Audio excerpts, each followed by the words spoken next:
Իսկապես պարոն Խաչատրյան, այս սուբվենցիոն ծրագրերը մեր գործունեության շատ կարևոր ուղղություններից են եւ շատ կարևոր թիրախ է,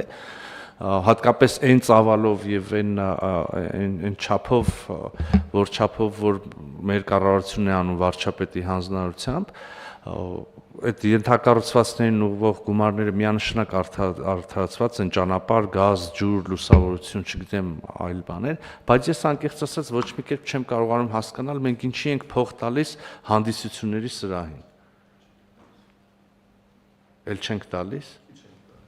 Ընդհանրապես կարծում եմ պետքա չտալ։ Պարոն Միրզոյան, ճիշտ եք նկատում միանգամայն, գիտեք սկզբից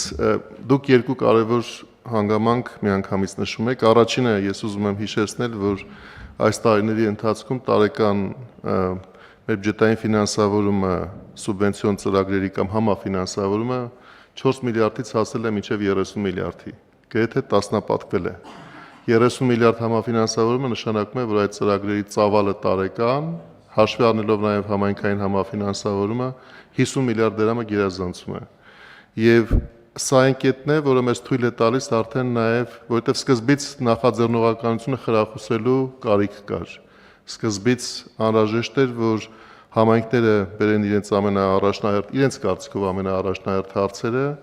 եւ դրանք ունենան կառավարության ֆինանսական աջակցություն եւ դա եղել է հատկապես առաջին, երկրորդ, երրորդ տարիների մեր քաղաքականությունը։ Այս տարվա ընթացքում մենք ավելի շատ հորդորում ենք, որ այդ նախաձեռնությունները լինեն ներդրումային առաջնահերթ համարվող ուղղություններով եւ մենք ավելի քիչ թվով ունենք այնպիսի դեպքեր, երբ որ դրանք ընդհանուր առմամբ համայնքային կյանքի տեսանկյունից կարևոր թեև, բայց ամենաառաջնահերթ հարցերը չեն։ Մենք առաջարկում ենք, որ ամենաառաջնահերթ հարցերը լուծվեն առաջինը։ Եվ սա պահպանում ենք վերջին քննարկումների ժամանակ, հուսով ենք նաև, որ